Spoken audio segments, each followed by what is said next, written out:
Bemunyilah riang-riang, kapan berbunyi di pagi hari. Sejak banyaklah undang-undang, banyaklah bini melawan laki. Sejak banyaklah undang-undang, banyaklah bini melawan laki. Sangkan bertanam padi, di sawah berang musim. Sangkan bini melawan laki, banyak tingkah galak berjudi. Sangkan bini melawan laki, banyak tingkah galak berjudi.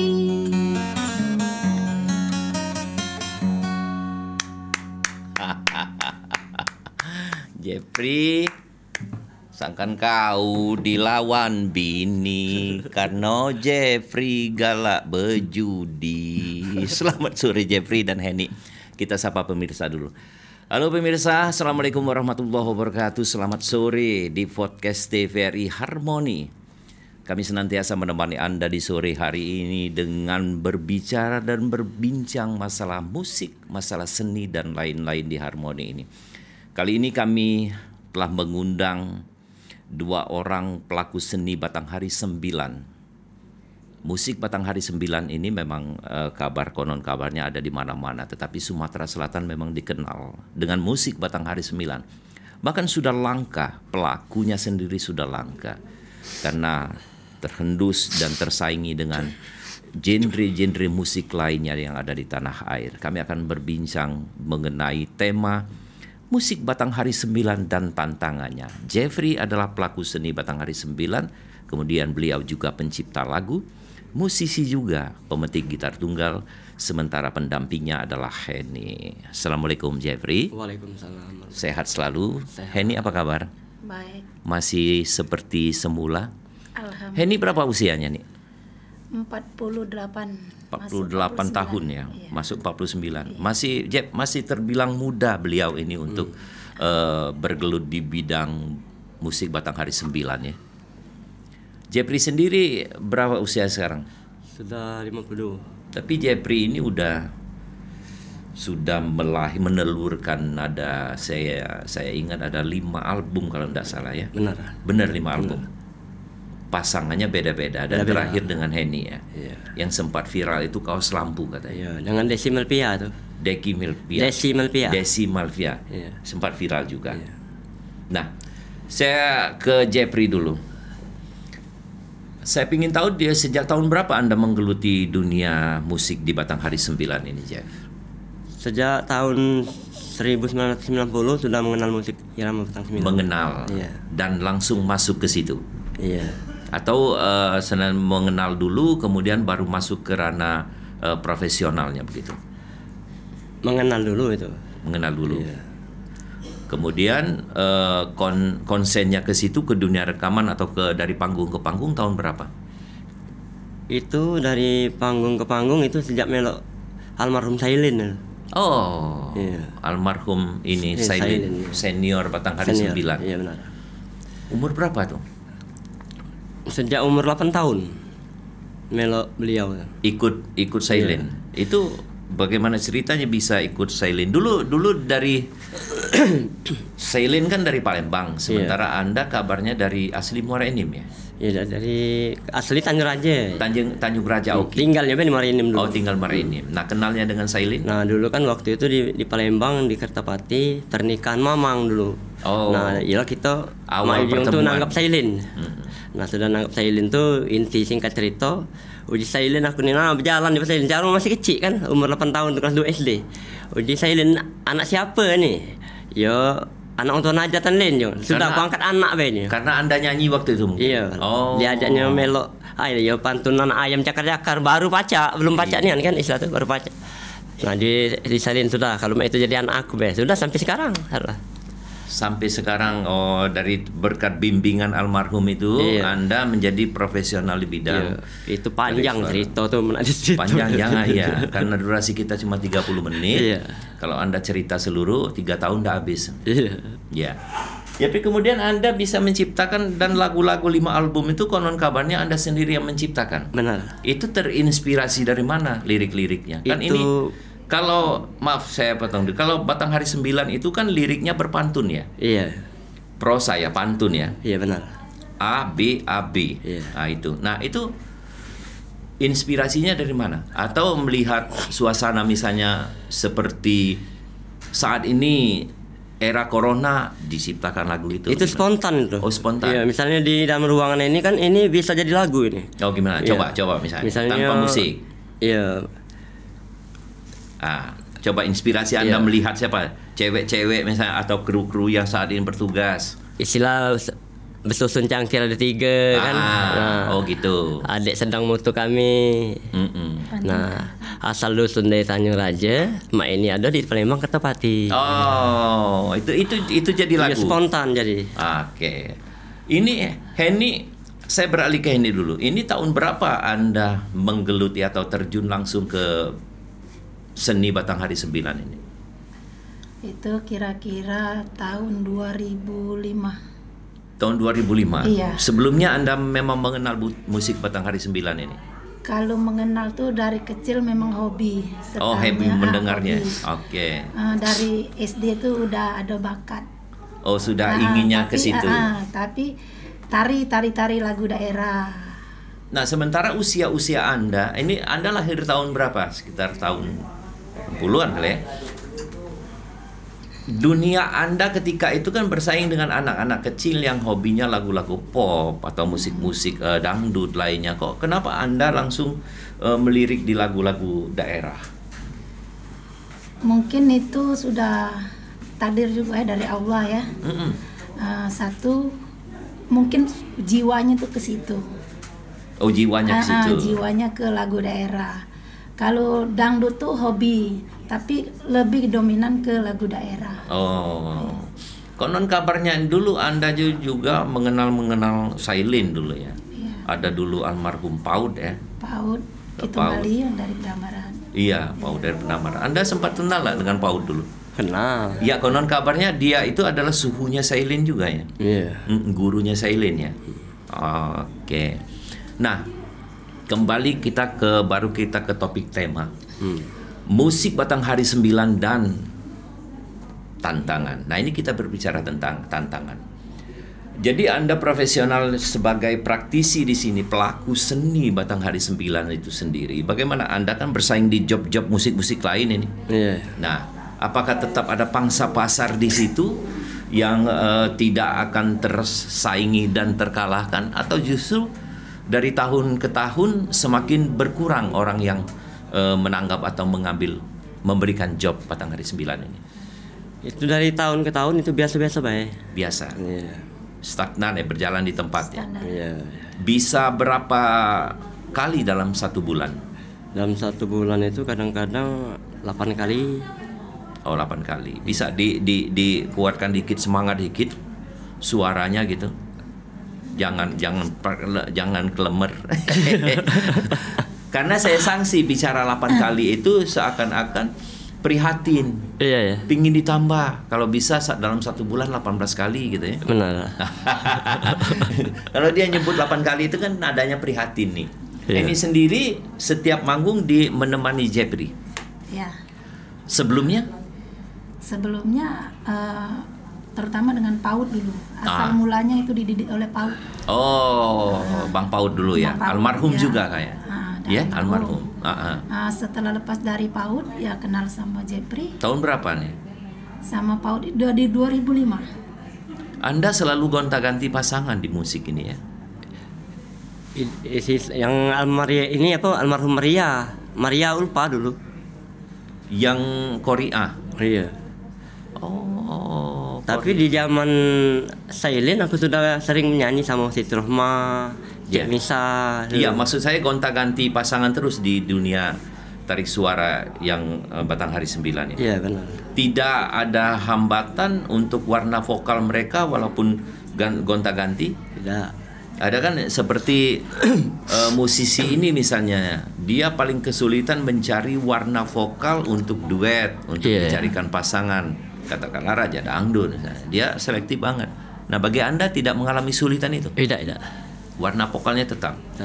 Anda kayak yang mendidik mereka nih, kemudian sehingga menjadi seperti Henny misalnya, menjadi siap pakai di panggung. Anda sendiri yang mendidiknya. Sendiri. Atau memang bakat mereka ini yang Anda lihat memang mampu untuk ditampilkan di panggung? Yang kalau sering tampil di panggung ini Henny lah. Ya. Yang lain-lain tuh aneka tuh di Tanjung atau di Lahat, mereka tuh bisa juga lagu daerah. Mereka masih standby di sana? Masih. Oh, berarti ketika Anda mendapatkan job di situ, Anda meninggalkan Henny? Tidak, masih Henny lah. Iya, takutnya nangis ya. Itu pasangan sejati. Henny sendiri bagaimana ke depannya? Prihatin tidak dengan Batanghari 9 ini untuk maju terus sementara persaingan musik kan sudah banyak ini, apalagi dari yang lahir para misalnya penyanyi-penyanyi dari audisi, bagaimana? Prihatin tidak? Kalau menurut aku terutama ya, seharusnya memang digalakkan, khususnya lagu daerah ini kan ini aset daerah kan. Olehnya terutama sekarang kan yang muda-muda nih hobinya tuh lagunya glam-glamor, biasa musik-musik dangdut kan. Nah, sedangkan lagu daerah ini kalau generasi ke bawahnya nggak ada, cuman kami. Regenerasi. Iya. Nah, takutnya mati. Nah, jadi seorang senior apa upaya Anda untuk mencetak regenerasi berikutnya? Henny lain. Sebab untuk lagu-lagu daerah ini kan sudah langka. Ya mungkin tidak dari kami ini mungkin ada bibit-bibit untuk meneruskan ada. Nggak, maksud Henny ini bukan siapa tahu, tapi pasti ada. Artinya memang seorang senior ini menyiapkan suatu wadah mungkin untuk mendidik cikal bakal Henny berikutnya. Ada ndak upaya ke situ dengan Dewan Kesenian misalnya? Kalau Dewan Kesenian saya dengar mereka cuma memfasilitasi, tidak menyiapkan ruang untuk mencetak atau regenerasi. Nah, benar. Nah, apa upaya Anda untuk menggedor itu supaya ada regenerasi? Pertama, untuk menciptakan lagu Batanghari 9 itu sendiri tidak mudah. Tidak semudah untuk menciptakan seperti lagu-lagu pop apa lagu-lagu dangdut. Benar. Karena bentuknya itu pantun. Mereka yang menulis pantun itu harus berwawasan, kaya akan bahasa, kaya akan wawasan, kaya juga akan pemikiran. Nah, bagaimana? Ini tantangan sebenarnya. Ini yang kita bahas dalam podcast kali ini.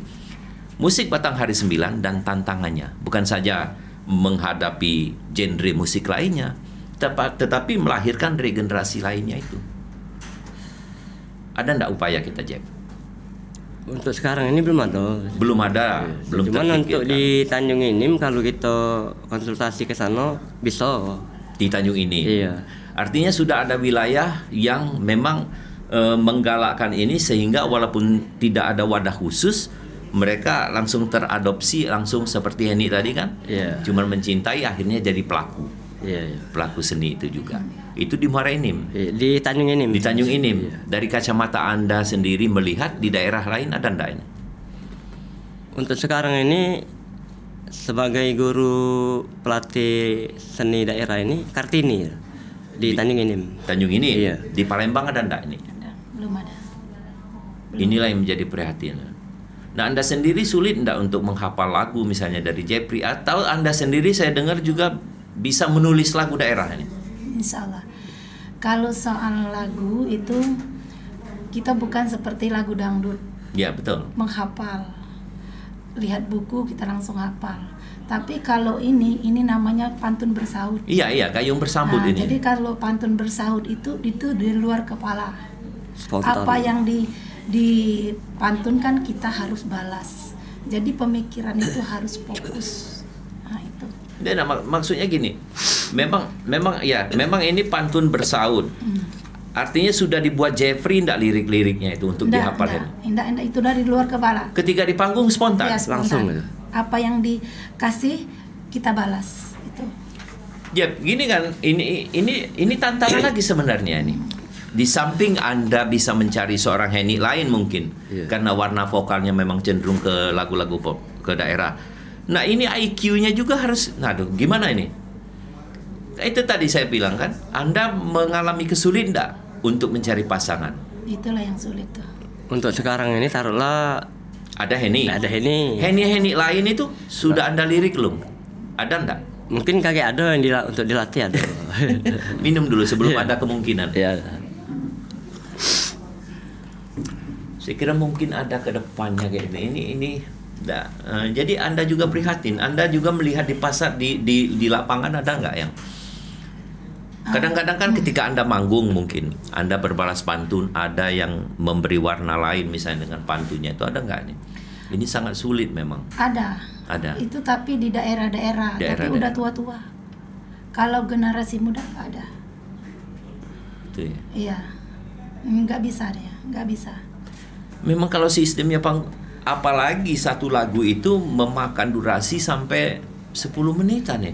Kadang lebih kan? Iya, lebih. Ini lagu daerah ini memang lebih dari lagu yang lain. Kalau lagu dangdut itu paling panjang durasinya 6 menitan, 6 menit lebih. Kalau lagu daerah saya perhatikan ada yang 15 menit sampai. Soalnya bersaut-sautan terus. Jeffrey, kalau sistem manggung Anda misalnya dari satu panggung, Anda berkomunikasi dulu dengan Eni, misalnya tentang ini yang akan kita nyanyikan, atau langsung menyanyi? Langsung. Henny langsung menyaut. Iya. Begitu keluar ke irama, Eni sudah tahu. Itu bukan satu irama, ganti-ganti. Tiap panggung itu kan 8-12, mulai dari jam 8 sampai jam 12. Sekarang spontanitas tanpa gitar. Iya. Coba saya pingin Henny untuk menyambut lirik lagu Anda. Irama lain jadi kan? Tidak apa-apa. Silakan. Ya. Cempedak sedang berbunga, bunga ada di bawah tangga. Ayah adik kakak nak nanya, adik tu gadis apa janda? Ini. Cempedak sedang berbunga, bunga habis dimakan kera. Hai adik balik bertanya, ngapa gadis ngapa menjanda? Jadi Anda menjawab itu melihat bait akhir. Apa pertanyaan dia langsung kamu jawab dengan pantun yang awal tadi. Sehingga untuk mempermudah, ini ada kuncinya pasti, ini ada kuncinya nih. Itu tergantung pemikiran. Kalau pemikiran masuk dengan awal makna, mungkin bait ujung kita pakai. Kalau tidak, ya yang lain. Rasanya memang sulit ya untuk melahirkan Jeffrey lain, Henny lain yang profesional katakanlah, yang sudah ke album. Saya melihat ini kalau salah mohon diluruskan, tapi kalau benar mohon dibenarkan. Sekarang ini yang konsentrasi di situ cuman Anda berdua ya, Sumsel. Iya, benar. Seperginya Sailin, maestro Batanghari 9. Kalau khusus Palembang kami berdua. Iya. Ada tapi sambilan mungkin ya, yang lain-lain. Tak katil. Tidak ada. Saya melihat ada di perguruan tinggi mana, misalnya di PGRI, itu ada seorang penyanyi Batanghari 9 juga. Siapa namanya? Ayahnya juga seorang seniman Dol Muluk. Anda kenal kayak itu? Siapa kan? Siapa tuh? Banyak seniman. Randy, kenal saya dia. Randy, Ya, generasi Randy. muda. Nah, sepertinya itukah yang nanti akan melahirkan Jeffrey dan Henny lain, atau Randy lain, Batanghari 9. Bisa jadi. Bisa jadi. Tapi yang jelas tantangan ke depan itulah ya. Tantangan musik Batanghari 9 ini bukan datang dari genre musik lainnya. Bukan. Tetapi untuk melahirkan generasi berikutnya itu yang paling berat ya. Iya. Lalu apa yang diinginkan dari pemerintah sebagai fasilitator dalam hal ini? Baik dari segi memfasilitasi maupun dari pendanaan. Kalau untuk di pemerintahan ini belum ada. Apa yang diharapkan, yang diinginkan? Ya, yang diinginkan kan supaya pemerintah tuh ada satu istilah tuh menggali mana-mana lagu-lagu kesenian lagu daerah, siapa yang sebenarnya yang di Palembang ini yang ada, mungkin apa tarik ini kate belum ada. Iya. Padahal kalau bisa dimaju ke lagu-lagu daerah ini kan. Pingin dimajukan. Dengan memfasilitasi, mungkin membuat studio rekaman yang dengan difasilitasi yang lengkap, yang memang profesional ya, studio rekaman. Belum ada untuk pemerintah. Ada sih studio rekaman di Palembang ini, cuman ya milik pribadi, bukan seperti yang dikomersilkan tahun 70-an sampai 80-an dulu. Ada Palapa Record namanya ya. Sehingga kita ingin sekarang ini kalau ingin direkod ya seperti Anda tadi ke Jakarta melalui studio rekaman yang memang komersil, yang memang dibayar ya. Henny sendiri dalam kesulitan yang Anda alami ini selama bergabung dengan Jeffrey, terutama mungkin kesulitan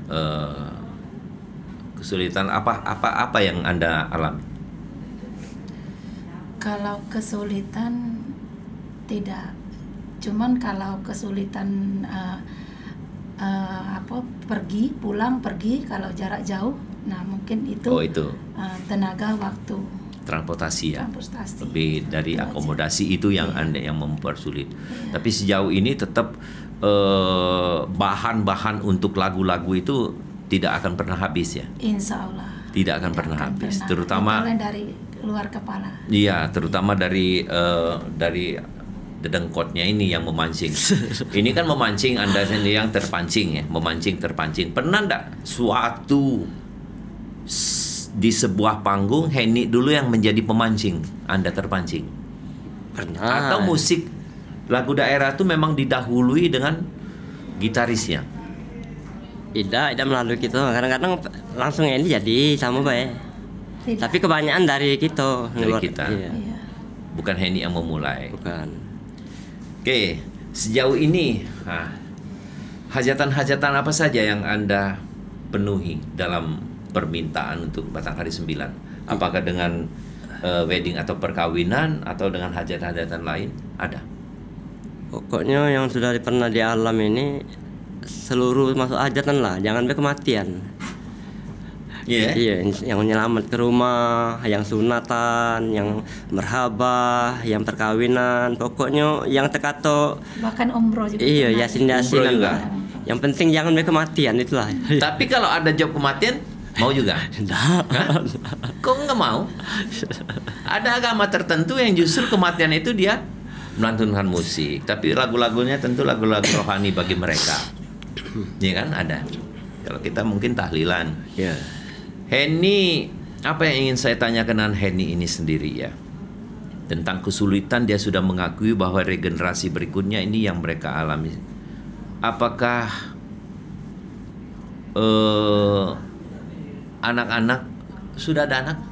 Sudah. Menularkah ke anak? Enggak ada bakat. Enggak ada bakat. Anaknya nyanyi apa, rock?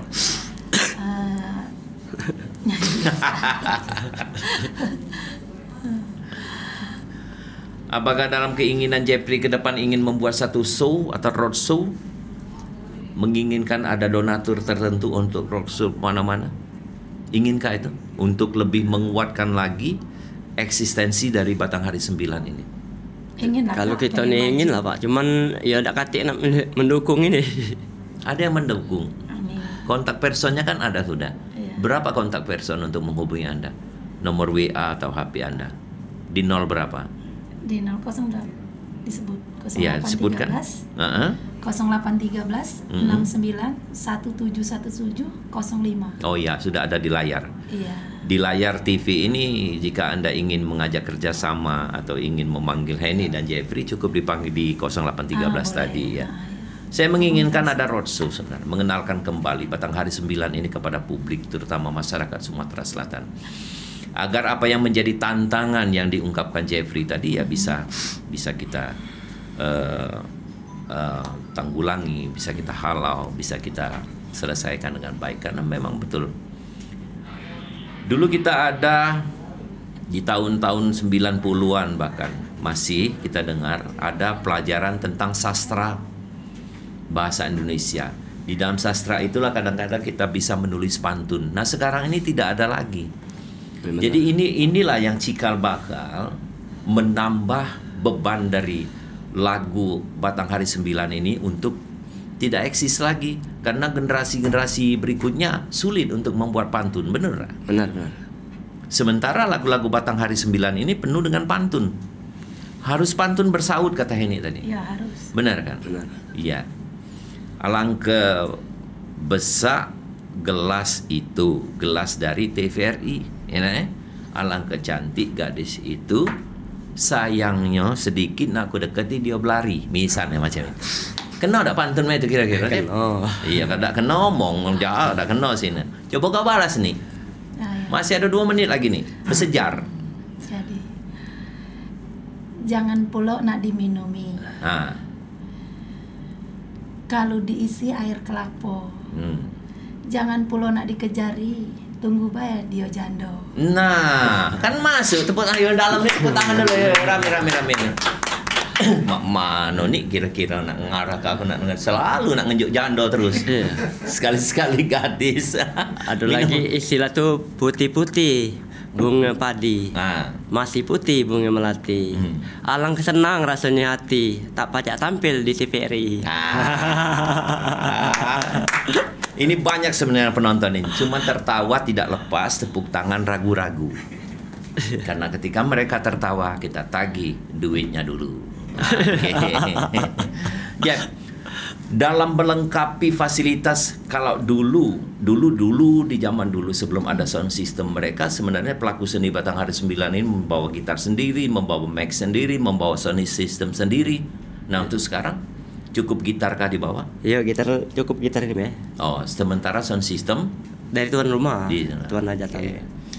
Berapa sih sekarang, ada enggak standarisasi berapa dibuat enggak standarisasi, misalnya job di sini, job di situ sekarang sekian? Itu tidak tentu itu. Tidak tentu. Kadang-kadang kayak ada acara keluarga itulah lain. Nah, ini menjadi suatu keprihatinan Anda tidak dengan harga? Tergantung jarak, Kak. Oh. Iya. Jadi Anda yang menentukan? Iya. Selama ini tidak komplain? Mereka? Tergantung kompromi. Oh iya. Artinya dengan kesepakatan? Sejauh ini tidak merugikan Anda kah? Tidak. Oh, oke. Jeffrey, apa kegiatan lain selain musisi Batanghari 9? Ya kadang-kadang masih berjalan-jalan, kadang berkelana di pasar kan. Oh, kelana. Heni juga? Iya. Oke. Heni dan Jeffrey, mudah-mudahan dalam podcast kali ini yang menjadi dasar dan benang merah pembicaraan kita adalah bagaimana kita menciptakan regenerasi berikutnya, sehingga lahir Jeffrey dan Heni lain yang ada di bumi Sriwijaya ini. Pemirsa podcast TVRI di Harmoni, demikian podcast kami dengan 2 orang pelaku seni Batanghari 9 yang konon kabarnya saat ini semakin langka dan semakin langka. Terutama apa pesan Jeffrey tadi? Yuk kita menjadi generasi berikutnya untuk meneruskan musik yang menjadi ciri khas Sumatera Selatan ini. Tetapi sulitnya adalah bagaimana regenerasi berikutnya yang bisa menjadi pelaku seni dalam Batanghari 9 itu sendiri. Karena lirik Batanghari 9 mengandalkan orang yang jago dalam berpantun, sehingga dibuat lirik Batanghari 9. Demikian, mudah-mudahan musik Batanghari 9 ini tetap menjadi warna Sumatera Selatan dan menjadi tuan rumah terbaik di Sumatera Selatan dengan melahirkan para pelaku seni Batanghari 9 lainnya. Terima kasih perhatian Anda. Wassalamualaikum warahmatullahi wabarakatuh. Minum.